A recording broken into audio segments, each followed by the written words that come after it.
From Champions League qualification to league relegation in under 4 years. This is the rise and fall of Bordeaux.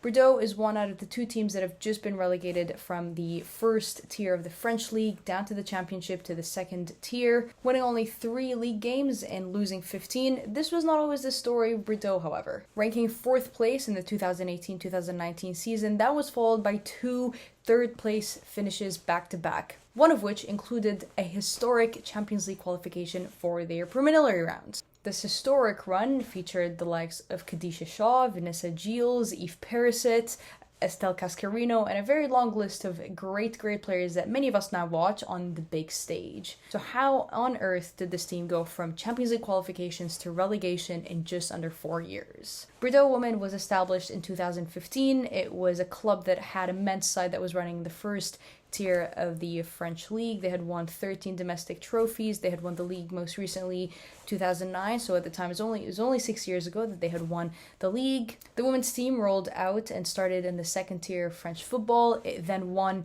promotion after that first season, so it was a very successful first season that the team rolled out with. After gaining promotion, they ended their first season in 10th, which meant they avoided relegation, and that was followed by a 7th place finish. Wanting to hunt for a higher finish than 7th finished, they brought in Pedro Martinez. This is a head coach that I think most of you are familiar with. He currently manages the Scottish women's national team. Before that, he managed Arsenal Women. He had played Champions League. He had brought in big players with the likes of Daniela van de Donk, Beth Mead, Kim Little, Viviana Miedema. A lot of these signings came under his watch. He was particularly known for his player management, but also the signings that he was able to get done. Overall, he was a tested manager. Maybe he didn't pass every single test that came his way, but he was well versed. He was a great manager to bring into this very new project. It was only 3-4 years into its existence, and had already done pretty damn well compared to the other French teams that had maybe launched around that time. When Pedro Martinez came in, he had a vision of bringing huge internationals. He wanted to bring young players to kind of also develop under his watch. He wanted to use the money and funding that he was given, and overall the club just wanted to spend lots of money in the first 5-6 years of the establishment of the team, and then look at that as an investment that would then grow them revenue down the line and in the future. Now, this doesn't mean that they were the most professional team, and if the fact that there was money there, then they were all taken care of. And in fact, Estelle Cascarino was playing for the club in 2017 and said that half of the players are not even getting professional pay. A lot of these players take their kits and wash them home. As you know, the French league isn't fully professionalized, and certainly wasn't fully professionalized at that time. And then when Cascarino made those comments, the club was like, right, this is not really a great look. Right before the World Cup, the 2019 World Cup came around, which, as many of you may know, France hosted, the team started spending a little bit more when it came to facilities, when it came to actually providing an appropriate environment for the players, and increasing some of their wages. In fact, on top of Cascarino, Yves Perisset, even a few years later, spoke about how the federation needed to take better care of the teams in terms of the professional environment and whatnot, and so it was big players talking about very important things for this team, and it's just important relevance to know that you had the likes of Yves Perisset and Estelle Cascarino representing this team and really believing in the project. In fact, the project that this team had laid out was a huge reason for how they recruited and brought in Khadija Shaw. I don't need to talk about how great Bunny Shaw is. That was the club she played for, right, heading over to City and the WSL. So she was definitely a dynamite striker. In fact, she played with Asai, who currently now plays for West Ham. So that striker, that duo was one hell of a duo, and quite a lethal duo of strikers. But anyway, despite all of this investment, Bordeaux was still operating on a budget 3 times less than the likes of PSG and Lyon, so there was still that parity to hunt down and kind of money to look to close down when it came to really wanting to end at the top 4 or 5 in the table. Now, despite all that, they were a well-ran team, they were well-financed, they brought in valuable players, they had a great coach, and then the 2019 pandemic was right around the corner. Like many teams and budgets, the coronavirus was quite a dagger to a lot of them, specifically in French football. I don't know if some of you may remember, but Lyon had to take a pay cut. Their women's team took a pay cut to recover from the coronavirus effects. The men's team did not. At that time, the league also froze, which took a big hit of Bordeaux's pursuit of a Champions League spot. They were en route to do that, and they were looking to get Champions League money, but with the pandemic, they couldn't qualify and everything was put on hold. And so also financially, they were hit in terms of what they were expecting to get at the end of the season. Sponsorship negotiations stalled, and then huge TV payments fell through, specifically on the men's side, which really took a big detrimental hit on this club's finances.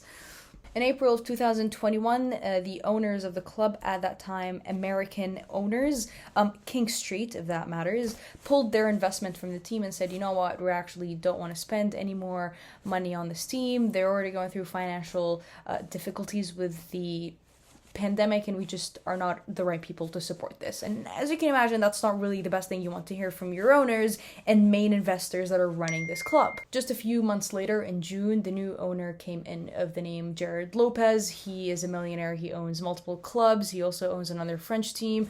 He is a wealthy man when it comes to the sports world. But once he came in and took ownership, there was a lot of changes that were happening on the board, specifically on the women's side. So the director of operations, who was an integral part in a lot of the recruitment that they had done and a lot of the contract negotiations that had also kept a lot of these players, the director of operations left to PSG Women to work as the general manager, which is a position he's still in today. Now, mind you, this was June 2021, so not really that long ago, and it was towards the end of the season. To finish the season, they had sealed Champions League qualifications. Pedro Martinez then said, you know what, I'm out. I'm heading over to manage the Scottish women's national team.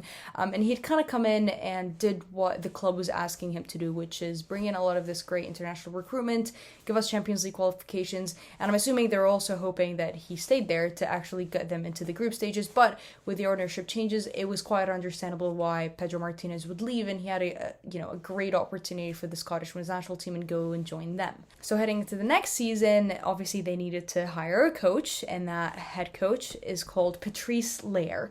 Probably butchering his name, but he was brought in August of 2021, so really just before preseason took off. He was a French manager who had successful spells with Lyon, PSG. In fact, he had won the Champions League with Lyon in 2011. His first season didn't necessarily go to plan. There was also a lot of big departures that specific season, and they dropped down to 6th. Now, this wasn't really a huge worry given the fact that it was new ownership, there was big changes that were happening in the board, and it was a new head coach. Like I mentioned, proven head coach, has done pretty well in the French league, proven in terms of he's won Champions League with Lyon, he's managed PSG, he looked like the right gentleman to bring in. Finishing 6th was then followed by finishing 7th in that 2022-2023 season. During that time, the men's team had been relegated. This was the first time that they'd been relegated. You're talking about a men's team who had won the league multiple times. The women's team was also losing a lot of their big internationals, and really in 2 years' time, the ownership of Lopez became very, very apparent in not a good way. The men's team was in disarray. They were in huge financial losses. They were, on the point of bankruptcy. And the owners were basically not interested in looking at how that affected the women's team. They were not interested in keeping their big names. They were not interested in contract negotiations. In fact, over 2 years, they lost 23 players. That is a huge turnover of a team that was doing pretty well, and and specifically those 23 players weren't your bench players or kind of the players that were going out on loan back and forth. No. It was starting players. It was the players that were sold to bigger teams. It was the players that left for other French teams. And basically this team, in almost 2 years under this ownership, was going bankrupt and had lost every single great player that was a huge part of this building project. They started bringing in a lot of young players that looked like maybe they had a little bit of talent, but kind of didn't have a lot of talent. There was no vision in recruitment, which was really quite the opposite of what this whole project has been about, which is a vision in recruitment. That's exactly how they got to Champions League qualifiers. This proven head coach wasn't able to use the budget that he was given, and he was given a pretty good budget when he first came in. With no vision for the club, with no care at finances, and really kind of completely forgetting the women's team, it was bound to happen that the team would start falling down the ranks. That chaos, that disarray, that no vision for the women's team became really apparent in what happened in January of 2022. Patrice Lair had just been appointed in August, like I mentioned, of the year before, and they actually fired him on January 11th. Now, I'm saying January 11th because it's a very important date to remember. So they sacked him because they weren't too happy with what he was doing, and it was cited that he had a bit of a fallout with the board. And then the board was actually like, hold on, we don't really care about the women's team, and now that we have sacked the coach, who are we going to bring in to replace him? And the answer was, let's actually bring him back. So they rehired him or unsacked him, you could say, just 7 days later. So under a week later, this coach that they just sacked. So I guess we'll just have to continue with no Paul now. But anyway, so this head coach that they just appointed, they sacked and then unsacked. And then really that sequence of events just showed you exactly the trajectory of the team went on in the next few years. He continued with them, finished 7th like I mentioned, and then this season basically got relegated with them after finishing in the 11th spot. He was actually sacked on March 19th, so just a few match days before the season really wrapped up, and pretty much the relegation was sealed. He was replaced by Jerome Dauba, probably butchering his name, but he was the former coach of the team that was actually working with the team before Pedro Martinez came in, so he was familiar with the starting years of the club, but right now, he was actually in charge of the women's training center. It was also revealed that this season the club was working with 1.3 million euros gross payroll, so that was the entire women's section, players and staff included, which does rank kind of in the top 6 budgets. But looking closer at where this money went, other than the payroll, they had spent lots of money when it came to facilities. But once again, the big hit that this club really suffered from was losing at least 23 players in the space of just under 2 years, and it was big players, the huge turnover, and ultimately this is a really sad story of a ownership and a board that did not care for the women's team. This is a really sad trend that we see when the men's team isn't thriving. The board is either too preoccupied with that, they don't look at the women's team, or their financing just simply does not balance it out where the team can actually stay afloat and stay in that first tier. This is something that we see very regularly. A close example to that is Reading from the UWCL. They got relegated, and if you look at how they've been managed, the change of ownership, how the men's team has been playing and getting relegated and whatnot, it's very similar to this team. It is quite sad because, like I mentioned, they had huge players represent them. They had a great head coach, and it really looked like this was the project to look at. This was the project that was going to really challenge the likes of Lyon and PSG. This was a project to put a blueprint for other teams in terms of how they invested and how they really cared. That change of ownership, that pandemic hit, and just everything that followed with this Lopez ownership was just a huge downfall, kind of like it was a domino effect, and it is really sad to continue seeing stories like this. I wonder what happens to them next season. Are we going to see a change of ownership? I highly doubt it. Is Jerome Dauba, who, like I mentioned, had previously coached this team, going to do something different? Are we going to see a change of players? I guess we'll have to wait for the summer and see how everything plays out, but this is a really sad story of a club that had a lot of potential and had a lot of eyes being drawn to it very quickly. So I want to know your opinions on this. Are you even aware of the story? It felt like it wasn't being really reported on, which is quite sad. So it was one that I had to dive into here, of course. Let me know your thoughts and opinions down below. And as always, to stay updated and to continue enjoying the beautiful game, make sure you subscribe to me here on YouTube and follow me on Twitter. And I will see you later.